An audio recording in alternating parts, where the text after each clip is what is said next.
안녕하세요. 혼자일 때 더 잘하는 아이의 비결 책의 저자 다코였습니다. 제 동영상은 원 테이크로 찍고 있기 때문에 제가 말에 실수가 있더라도 너그러이 이해해 주시기 바랍니다. 한국어를 배우는 과정과 영어를 배우는 과정이 같다고요? 다를까요? 왜 영어 환경을 만들라는 거죠? 라는 주제로 이야기를 해볼까 합니다. 영어 학원만 다닌다고 해서 자녀분의 영어 실력이 쭉쭉 올라가리라는 착각을 하시면 안 됩니다. 제 친구 중 토익 1타 강사가 있는데요.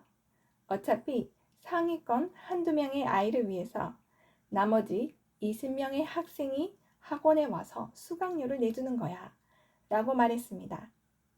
내 자녀가 영어 학원에 정기로 내려다니는 아이 중 한 명일 수가 있습니다. 그저 일주일에 한두 번, 몇 시간, 영어 공부 시간만으로는 학원만 간다고 해서 영어 실력이 엄마의 기대만큼 엄마가 투자한 그런 액수만큼의 향상은 되지 않습니다. 왜냐고요? 영어는 수학이 아니라 언어이기 때문입니다. 모국어를 배우는 과정은 영어를 배우는 과정의 기저와 같습니다. 엄마들은 아이가 모국어를 배우는 습득 과정을 이해할 필요가 있습니다. 왜냐하면 영어 교육법의 기본과 과정을 알고 아이에게 적재적소히 도움을 줄 수 있기 때문입니다. 따라서 지금부터 저는 한국어를 깨우치는 한국인의 아이의 언어 성장 과정을 여러 단계로 나누어서 설명을 해보려고 합니다.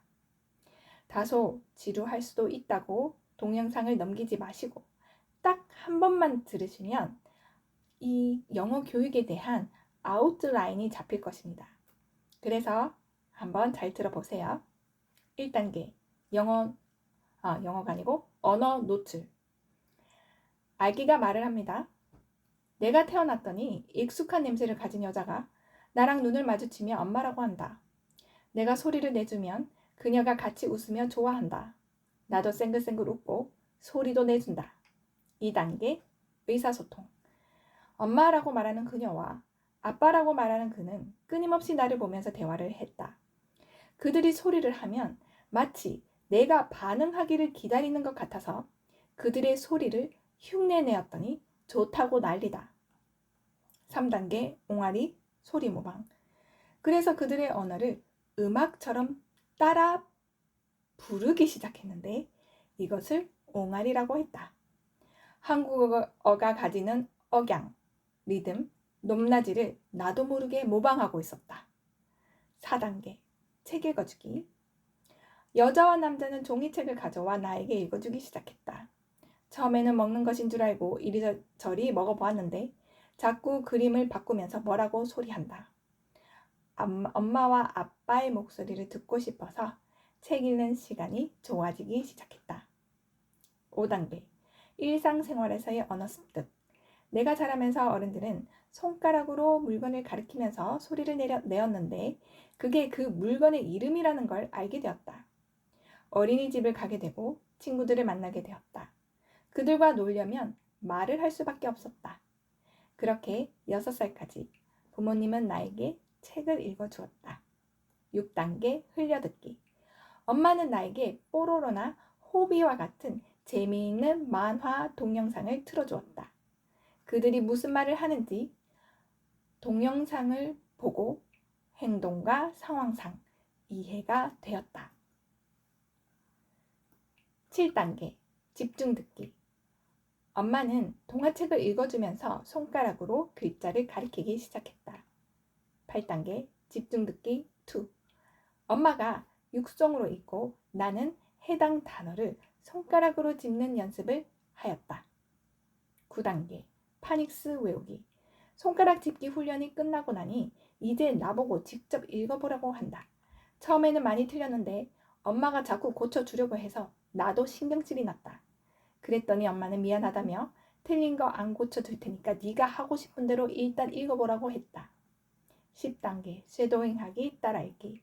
그래서 나는 책을 더듬더듬 읽기 시작했는데 엄마가 잘했다고 무조건 칭찬을 해주었다. 엄마는 오디오북을 들려주면서 같이 따라 읽으라고 했다.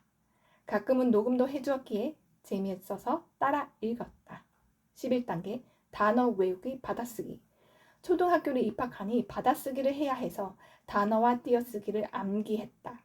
무작정 외웠는데도 효과는 좋았다. 12단계 읽기 독립. 동화책이 여전히 재밌는 시기였지만 엄마는 새로운 책을 가져왔고 도전해보라고 했다. 그림은 적었고 글밥은 많았다.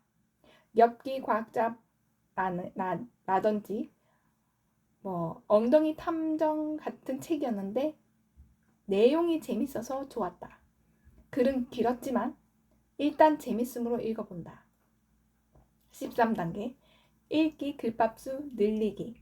초등 2학년이 되자 엄마는 점점 더 글밥수가 많아지는 책을 들고 오기 시작했다.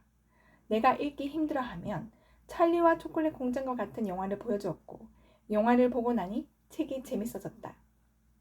어떨 때는 오디오북을 가져와 자기 전에 들려주기도 하였는데 똥볶이 할멈, 전청단과 같은 주로 이야기 책들이었다. 자, 그 뒤에 단계는 제가 여기 시나리오는 적지 않았는데 예상할 수 있다시피 아이는 책 읽기를 통해서 어휘를 배웁니다. 어휘의 자연스러운 쓰임새, 적재적소의 어떤 단어 선택에 대해서 배우게 되고 또 한국어는 60, 70%가 한자로 이루어졌다고 하니 한자와 병행을 해서 고급 단어로 나아가게 됩니다. 그렇게 해서 독해 문제집을 풀고 어휘력 향상 문제집을 풀어서 아이는 암기하고 노출을 하고 또 읽어가면서 언어를 습득하게 됩니다.